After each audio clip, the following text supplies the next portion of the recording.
इस कार्यक्रम के पुण्यार्चक हैं बापू साहेब कमल पाटिल पुणे, हेमंत सुचेता लट्ठे बेलगांव, अभिषेक परिमा, सोहम लट्ठे पूर्वा और Abhishek Jain USA, firm Girnar alloys private limited Belgaum.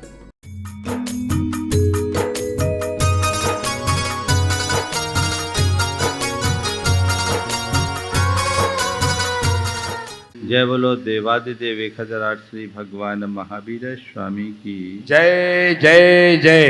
अहिंसा परमो धर्म की जय जय जय। परम पूज्य आचार्य गुरुवर श्री विद्यासागर जी महाराज की जय जय जय। परम पूज्य महामना मुनिराज प्रमासागर जी महाराज की।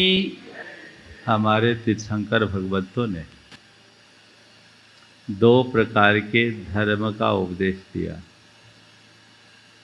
एक साधु धर्म और दूसरा गृहस्थ धर्म। जब कभी भी धर्म की चर्चा होती है तो हमारा ध्यान प्रमुखता से साधु धर्म पर केंद्रित हो जाता है और ऐसी एक आम धारणा है कि साधु जीवन में ही धर्म की सही आराधना होती है। ये धारणा अधूरी है। साधु जीवन में धर्म धारण होता है, ये बात सही है, पर केवल साधु ही धर्म धारण नहीं करता। गृहस्थ धर्म भी एक बड़ा धर्म है और गृहस्थ यदि गृहस्थोचित कर्तव्यों का पालन करता है तो भगवान की वाणी के अनुसार वह भी महान धर्म को धार सकता है। और आज मैं उसी विषय को लेकर के उपस्थित हुआ हूँ। आज कुरल काव्य का जो 5वां परिच्छेद है वो पूरी तरह गृहस्थ आश्रम पर है। उसका शीर्षक ही है गृहस्थ आश्रम। आप यहाँ जितने लोग भी हैं प्रायः सभी गृहस्थ हैं। गृहस्थ कौन है? जो घर में रहता है वो गृहस्थ नहीं। गृहस्थ वो है जिसकी घरवाली जिसकी घरवाली नहीं वो गृहस्थ नहीं। समझ गए?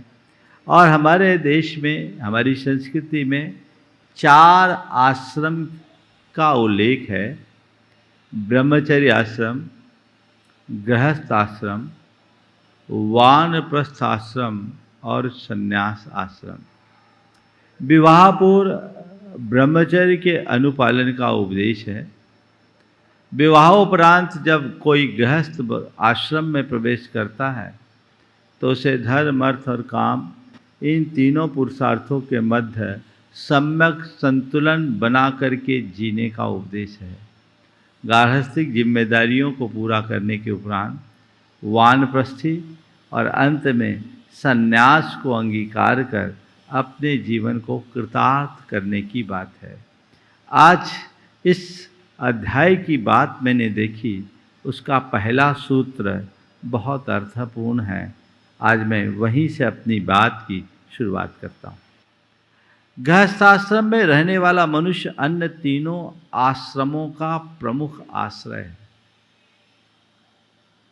गृहस्थ आश्रम में रहने वाला मनुष्य अन्य तीनों आश्रमों का प्रमुख आश्रय है। मतलब जो गृहस्थ आश्रम में ठीक तरीके से जी रहा है उसकी जो संतान उत्पन्न होगी वो ब्रह्मचर्य को पालन करेगा तो ब्रह्मचर्य आश्रम का धारी होगा।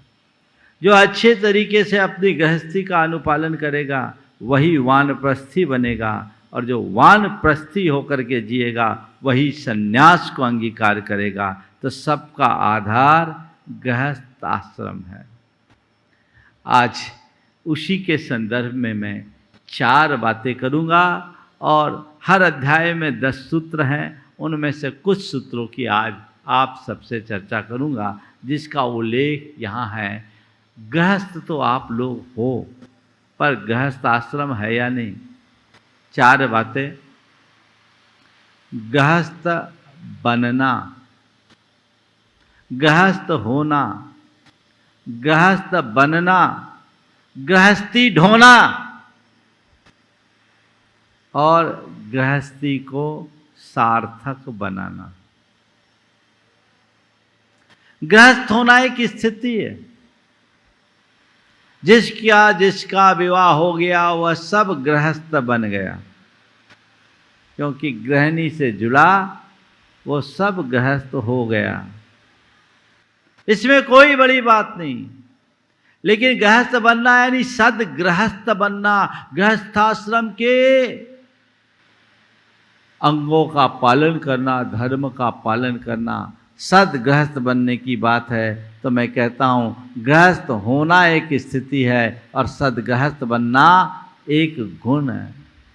वही गृहस्थ सदगृहस्थ बन पाता है जो गृहस्थाश्रम के सारे प्रमुख कर्तव्यों का पालन करता है। और जो गृहस्थाश्रम के कर्तव्यों का पालन करके अपने जीवन को आगे बढ़ाता है, वही अपने नर जीवन को या गृहस्थीपन को सार्थक कर पाता है। और जो उससे वंचित होता है वो गृहस्थी को ढोता है, गृहस्थी को सार्थक नहीं कर पाता। चारों में मैं कहाँ हूँ? गृहस्थ तो आप लोग हो, पर सदगृहस्थ बने हो कि नहीं, ये हमें देखना है। अगर कोई गृहस्थ सदगृहस्थ बन गया तो वह अपने जीवन का हर पल आनंद लेता है और अपने जीवन को सार्थक बनाने का सौभाग्य घटित करता है। और किसके जीवन में वो गुण नहीं तो उसकी गृहस्थी केवल उसके द्वारा ढोई जाती है। और ज़्यादातर लोग ऐसे ही दिखते हैं, जब उनसे पूछो कैसी चल रही है तो मायूसी के साथ कट रही है। क्या कट रही है? चल रही है कि कट रही है? संत कहते चलना चाहिए, कटना नहीं। अब गृहस्थी कैसे चलेगी? दो प्रमुख सूत्रों की चर्चा मैं आज आप सबसे करूंगा। जिस घर में प्रेम, स्नेह और प्रेम का निवास है, जिसमें धर्म का साम्राज्य है, वह संपूर्णतया संतुष्ट रहता है, उसके सब उद्देश्य सफल होते हैं। क्या बात कही? स्नेह प्रेम हो और धर्म हो। तुम जिस घर में रह रहे हो, तुम्हारे जितने घर के सदस्य हैं, आपस में प्रेम भाव है या नहीं से टटोलो।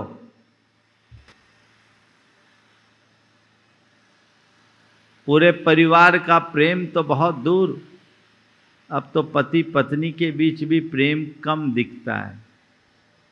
बल्कि औरों से प्रेम फिर भी हो, पति पत्नी में प्रेम कम होता है, खींचातानी ज़्यादा होती हाँ होती।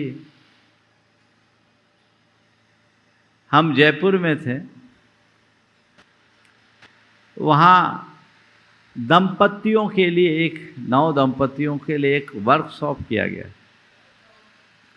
अपने दाम्पत्य जीवन को में मधुरता कैसे भरे, इस संदर्भ में एक वर्कशॉप था 2 दिन का, बड़ा सफल था। उस सभा में लगभग 700 दंपति थे, ज़्यादातर युवा ही थे, सब युवा थे। एक बुजुर्ग दंपति भी थे जो सबसे आगे थे। मैंने चर्चा में पूछा, आप में से ऐसे कितने हों जो एक भावना भाए कि अगले जन्म में हमारे यही पति या पत्नी मिले, अगले जन्म में यही पति मिले या यही पत्नी मिले? एक ने भी हाथ नहीं उठाई, एक का भी हाथ नहीं उठा कि अगले जन्म में यही पति या पत्नी मिले। अगर मैं यहाँ भी वही बात करूँ तो शायद यहाँ भी ऐसा ही आंसर होगा। एक आध कोई अपवाद स्वरूप आ जाए तो बात अलग है, लेकिन एक ने भी हाथ नहीं उठाया। हमने कहा ठीक। हमने फिर दूसरा सवाल पूछा, अच्छा ये बताओ आप में से कितने हैं जो चाहते हो कि अगले जन्म में हमें गृहस्थी फिर मिले? पलटा हमने। कि भाई आपने एक दूसरे से असंतोष तो प्रकट कर दिया, चलो ठीक है, गृहस्थी से तुम्हारा लगाव, अगले जन्म में तुम लोगों को फिर से गृहस्थी मिले। तो एक ने हाथ उठाया जो बुजुर्ग थे सबसे आगे, और उसने कहा महाराज मैं आपके दोनों प्रश्नों से सहमत हूं और दोनों का सकारात्मक उत्तर देता हूं। मुझे बड़ा अच्छा लगा। बोले भाई ठीक है, ये शिविर तो युवाओं के लिए था, आप आ गए। बोला मैं विचारों से युवा हूं। हमने पूछा विवाह के कितने वर्ष हो गए? बोले 52 वर्ष हो गए। हम बोले तुम्हारा अनुभव क्या है? बोले एक दिन नहीं पटी, एक दिन नहीं पटी। बोले उपलब्धि क्या है? बोले यही कि नहीं पटने के बाद भी टिके रहे। बोले एक दिन नहीं पटी। मैंने पूछा उपलब्धि क्या? बोले महाराज ना पटने के बाद भी टिके रहे। हमने कहा ठीक, अगले जन्म में क्या चाहते हो? बोला मैं चाहता हूं ऐसी मिले ताकि आप जैसे नहीं तो घर में रह के तपस्या कर सकूं। क्या दृष्टिकोण! विनोद में भी बहुत गहरी बात। सवाल प्रेम भाव का है, स्नेह भाव का है। तुम्हारे जीवन में परस्पर में प्रेम है तो तुम्हारा जीवन सार्थक है, अन्यथा सब निरर्थक है। एक दिन पूरी विस्तृत चर्चा इसी प्रेम पर होगी। इस कुरल काव्य का विषय बड़ा व्यवहारिक, अध्यात्म के साथ धर्म को व्यवहारिक जीवन में उतारने के सारे सूत्र यहां मिलेंगे, जिसमें नीति भी है, अध्यात्म भी है, धर्माचार भी है और जीवन मूल्य भी है, सबका समावेश। तो सवाल है प्रेम का। अगर हम अपने जीवन में प्रेम भाव को प्रकट करने में विफल रहे तो हमारा जीवन निरर्थक है। आपस में प्रेम है कि नहीं? बहुत मुश्किल होती। कहते हैं कि हम एक दूसरे के लिए जान छिड़कते हैं, पर अंदर जाओ तो कोई किसी के लिए नहीं होता। पति बीमार था, बुजुर्ग था, वो बार बार भगवान से प्रार्थना कर रहा था, हे भगवान मुझे उठा ले, हे भगवान मुझे उठा ले, हे भगवान मुझे उठा ले। बाजू की खाट में उनकी धर्मपत्नी थी, वो कहने लगी हे भगवान मुझे भी उठा ले, हे भगवान मुझे भी उठा ले, हे भगवान मुझे भी उठा ले। जब पत्नी ऐसा ही राग अलापने लगी, हे भगवान मुझे भी उठा ले, हे भगवान मुझे भी उठा ले, तो उस बूढ़े ने कहा अगर यही पीछे आती है तो मुझे अभी नहीं जाना। अगर यही पीछे आती है तो मुझे अभी नहीं जाना।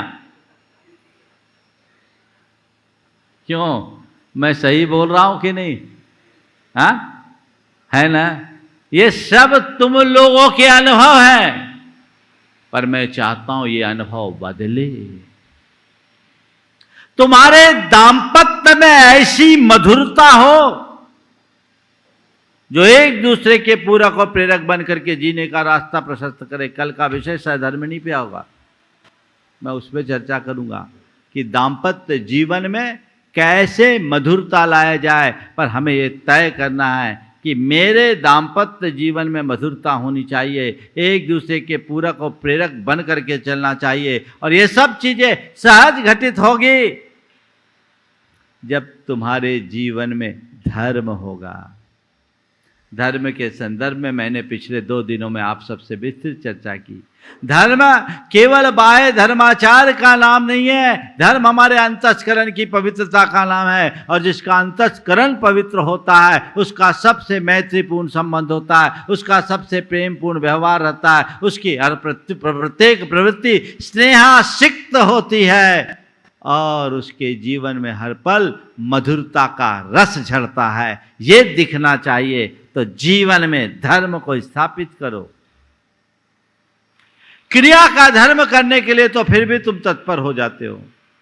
विचारों और भावों में धर्म को प्रतिष्ठापित करो, तब तुम गृहस्थ से सदगृहस्थ बनने के लायक होगे। और जब ये बनोगे तभी तुम अपने जीवन को कृतार्थ कर पाओगे। अन्यथा गृहस्थी जियोगे नहीं, गृहस्थी को ढोगे तो ढोते ढोते तो तुम खुद बोझा ढोते ढोते निकल गई सारी जिंदगी। इस दुनिया में ऐसे न जियो कि तुम कोई बोझ ढो रहे हो, ऐसे जियो मानो आनंद की यात्रा चल रही हो।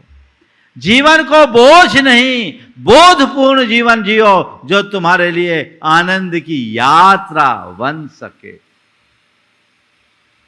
तो धर्म को जीवन में सबसे ऊंचा स्थान देने की जरूरत है। यदि हमने उसे स्थान दे दिया तो तय मान करके चलना, हमारे जीवन में कभी किसी प्रकार की अशांति, उद्वेग या और किसी प्रकार की पीड़ा नहीं होगी, दुख नहीं होगा। आज भी जो लोग विशुद्ध रीत्या धर्म का अनुपालन करते हैं, उनके जीवन में ये सब बातें बड़े सहज रूप से दिखाई पड़ती। सब बातें सहज भाव से दिखाई पड़ती है। वो दिखनी चाहिए, वो झलकनी चाहिए, उस दिशा में हमारा प्रयास होना चाहिए। वो देखें, उसकी तरफ हमारी दृष्टि हो।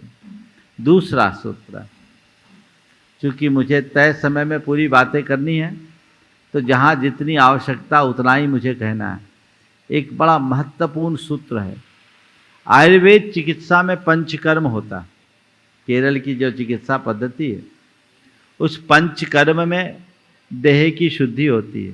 कहते एक बार आपने पंचकर्म चिकित्सा कर ली तो आपके पूरे शरीर की ओवरहालिंग हो गई। तो यहाँ आध्यात्मिक पंचकर्म, जीवन का पंचकर्म 5 कर्तव्यों के रूप में बताए गए हैं। यदि आपने उनका अनुपालन किया तो तय मानना हमारा जीवन कृतार्थ हो गया। अपने पूर्वजों की कीर्ति की रक्षा, देव पूजन, अतिथि सत्कार, बंधु बांधवों की सहायता और आत्मोन्नति गृहस्थ के ये पंच कर्म है। मैं दोहरा रहा हूं, अपने पूर्वजों की कीर्ति की रक्षा, देव पूजन, अतिथि सत्कार, बंधु बांधवों की सहायता और आत्मोन्नति, ये 5 कर्म तुम्हारे जीवन में होने चाहिए। पूर्वजों की कीर्ति की रक्षा का मतलब अपने आचार विचार और व्यवहार को ऐसा पवित्र बनाना जिससे तुम्हारे साथ तुम्हारे माँ बाप और तुम्हारे खानदान का भी नाम रोशन हो। ऐसा कोई कर्म मत करना जिससे तुम्हारे साथ लोग तुम्हारे पुरखों को भी कोसने लगे। वही उत्तम संतान कहलाती है जो अपने कुल के गौरव पर कीर्ति का कलश रखती है, वो नहीं जो कुल को कलंकित करती है। ये जिम्मेदारी तुम्हारी है। मुझे अपने कुल के, अपने पुरखों के आन बान शान को बना कर चलना है, ये समझ अपने अंदर होना चाहिए। और ऐसा कोई कार्य नहीं करना जिससे उन्हें लांछित होना पड़े, उन्हें नीचे देखना पड़े। ये पहला गुण तुम्हारे जीवन में होना चाहिए। आपके अंदर ये निष्ठा है, मैं मान के चलता हूँ यहाँ जो भी सुन रहे उनमें तो है। ये उपदेश तो और लोगों के लिए है ना, अच्छा है। नहीं है तो हो जाए, आज से ठान लो। अरे जिनने तुम्हें जन्म दिया, जीवन दिया, संस्कार दिया, उनका गौरव तुमने बढ़ाया, उसी में तुम उनके जीवन को, ऋण को चुका सकोगे। और अगर उनके यश को तुमने मलिन किया तो अपने जीवन को और अधिक बोझिल बना दिया, ऐसा समझना चाहिए। देव पूजन, इससे नित्य अपने दिनचर्या की शुरुआत करनी चाहिए।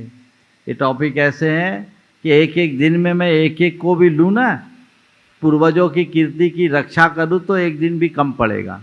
लेकिन मुझे 108 अध्याय को पूरे टाइम पर पूरा करना है, इसलिए मैं संकेतों में बात कर रहा हूँ। और मैं समझता हूँ आप लोग भी अब संकेतों को समझने में सक्षम हो गए। ज़्यादा व्याख्या की ज़रूरत नहीं है, सार को पकड़ो ताकि बातें समझ में आई कि मुझे अपने पूर्वजों की कीर्ति की रक्षा करना, ये संकल्प मन में जगा लो। देव पूजन मेरा मूल कर्तव्य है, उसके बिना मुझे अपने दिनचर्या की शुरुआत ही नहीं करनी। देव पूजन की तरफ दृष्टि होनी चाहिए। आजकल बहुत आयत लोग हैं जिनकी इनकी तरफ रुचि नहीं है, वो रुचि जगाओ। तुम गृहस्थ हो, अगर सच्चे मन से देव पूजा का भाव लेते हो तो तुम्हारे जीवन में एक सकारात्मक बदलाव आता है, मन को विशुद्धि मिलती है, एक ऊर्जा मिलती है, सकारात्मक प्रेरणा मिलती है जो तुम्हारे जीवन की दिशा को बदलने में बड़ा कारगर निमित्त बनेगी। देव पूजा के संदर्भ में आज से कुछ दिन पूर्व मैंने बहुत विस्तार से चर्चा की है, इसलिए इधर भी आगे बढ़ता हूँ। अतिथि सत्कार ये तीसरा गुण है। आने वाले दिनों में एक दिन का व्याख्यान ही अतिथि सत्कार में आने वाला है। पर अतिथि सत्कार में तत्परता होनी चाहिए। पहले हमारे यहाँ परंपरा थी, कोई भी अतिथि आता था, बड़े आदर पूर्वक उसे घर ले जाकर उसका सत्कार किया जाता था। अब अतिथि आते भी कम हैं और आते हैं तो व्यवस्थाएं भी बिल्कुल औपचारिक होने लगी। मात फॉर्मेलिटी, कब आए हो, कब जाओगे, है ना। पहले ही आपका क्या प्रोग्राम है, अंदर की आत्मीयता खत्म। इसने हमारी सोच को संकीर्ण और चित्त को अनुदार बना दिया। इसके कारण हमारा स्नेह, प्रेम और आत्मीयतापूर्ण जो भाव है, वात्सल्य की अभिव्यक्ति समाप्त होने लगी। ये भाव जीवन में आना चाहिए। बंधु बांधवों की सहायता,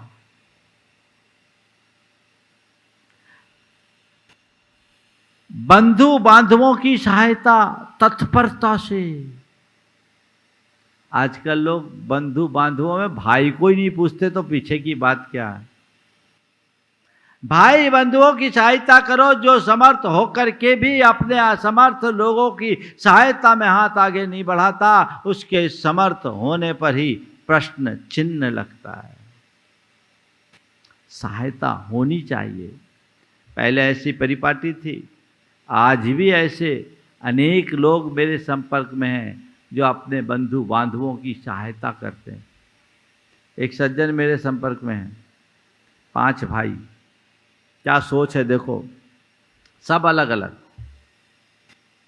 सबका 2 उसमें सरकारी नौकरी में, 3 भाई, एक खुद और 2 भाई अलग अलग अपना काम छोटा मोटा करते हैं। बड़े भाई का काम जमा, अच्छा जमा। उसने सबसे पहले अपने चारों भाइयों को बुलाया, बोला हम चाहते हैं, हमारा काम इतना बढ़िया जम गया, हम सब मिल करके इस काम को आगे बढ़ाएं। और मैं सोचता हूँ मेरे पास जो हो मेरा अकेले का नहीं, आप सबका है, आप सब बराबरी के हकदार हो और इस रथ को आगे बढ़ाएं ताकि हम सब कुछ और अच्छा कर पाएं। सबको बांध लिया और सब उस बड़े भाई के इशारे पर चलते हैं। और आज एक बहुत बड़ा ग्रुप बन गया, नाम मैं नहीं ले रहा हूँ, एक बड़ा ग्रुप बन गया और बहुत अच्छा काम कर रहा है। किस वजह से? प्रेम की वजह से। वो कहते हैं महाराज मेरी 2 ही ताकत है, एक आपका आशीर्वाद और एक मेरे भाइयों का साथ। मैं अकेला कुछ नहीं कर सकता, यदि आपस में प्रेम नहीं होता तो हम कुछ नहीं कर सकते। ये दृष्टि आजकल बहुत कम होने लगी है, लेकिन सहायता तो करनी चाहिए। साथ में व्यापार कारोबार करे न करे अपनी जगह है, लेकिन जरूरत पर एक दूसरे को सहायता देना तुम्हारा कर्तव्य है। बंधु और बांधव ये 2 शब्द हैं। बंधु तो अपने रक्त संबंध वाले होते हैं, बांधव वो जो तुम्हारे कुल कुनबे के बाहर के भी हों, जो तुम्हारे साधर्मी भी हो, उनके लिए तुम्हें सहयोग देने में तत्परता होनी चाहिए। तो गृहस्थी में पूर्वजों की कीर्ति की रक्षा पर ध्यान दो जब तक गृहस्थी में हो। देव पूजन से अपने दिन की शुरुआत करो। अतिथि के सत्कार में तत्परता रखो और बंधु बांधवों की सहायता करो।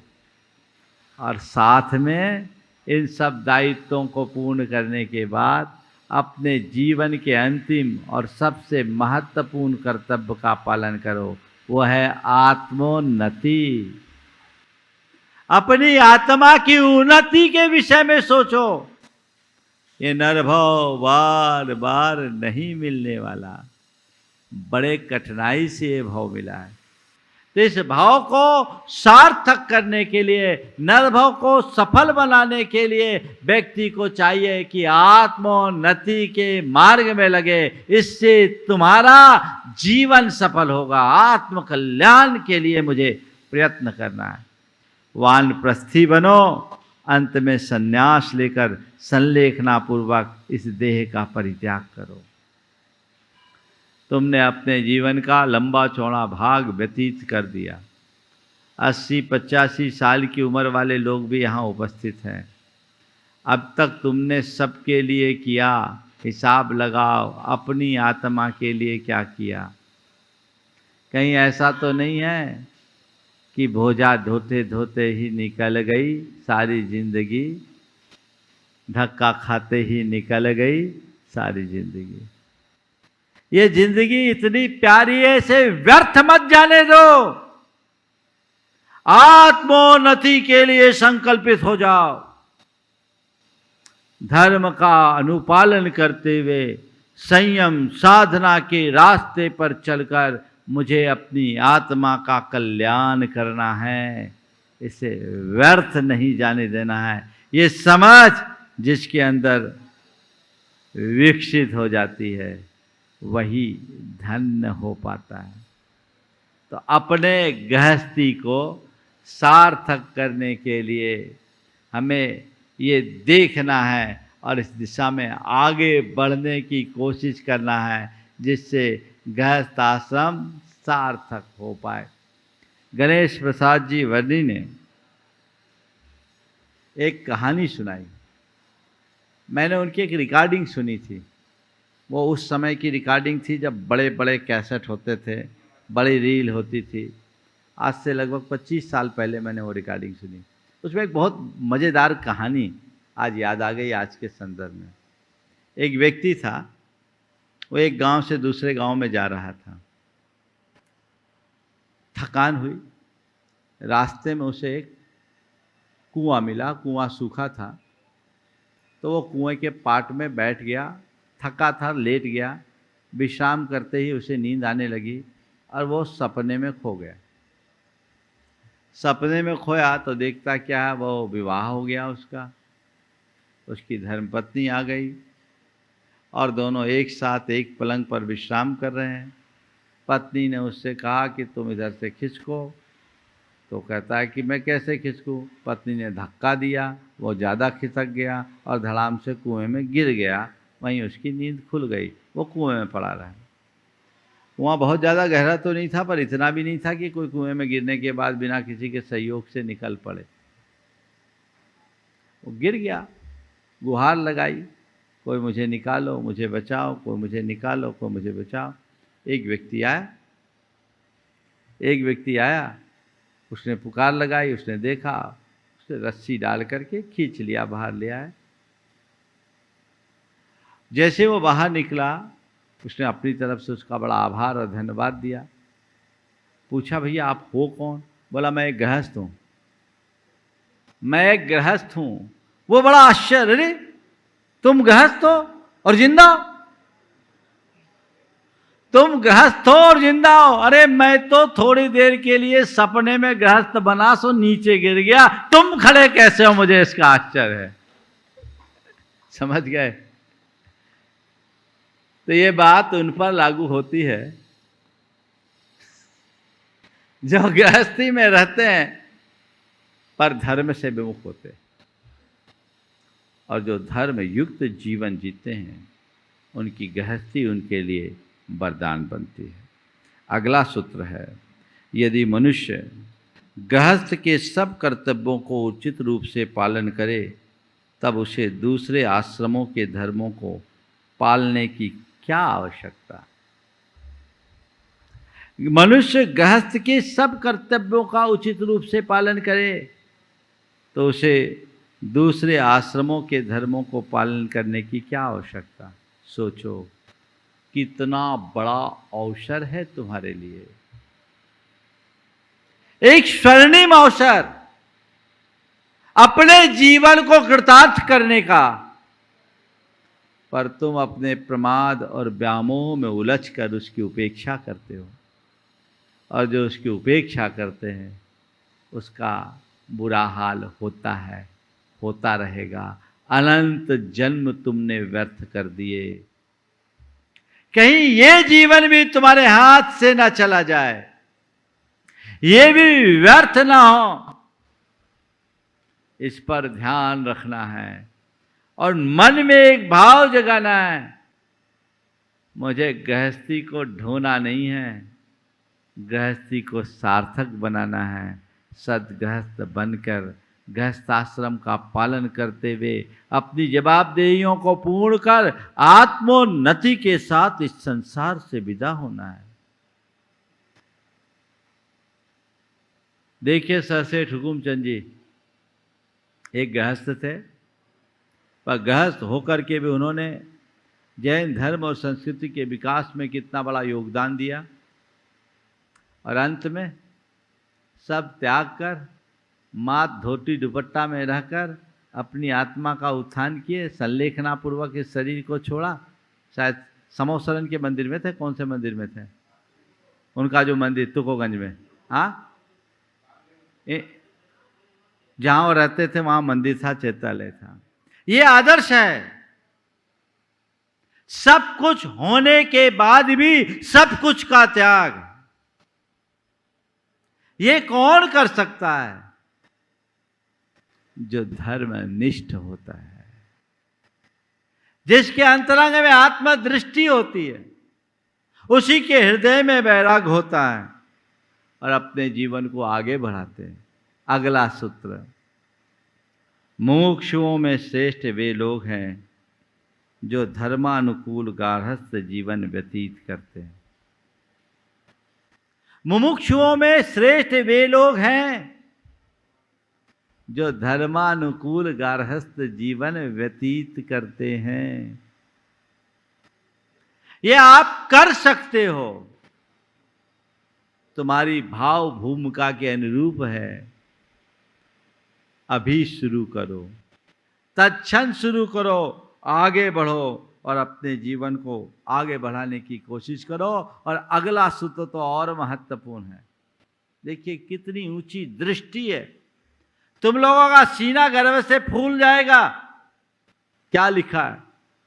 जो गृहस्थ दूसरे लोगों को कर्तव्य पालन में सहायता देता है और स्वयं भी धार्मिक जीवन व्यतीत करता है, वह ऋषियों से भी अधिक पवित्र है।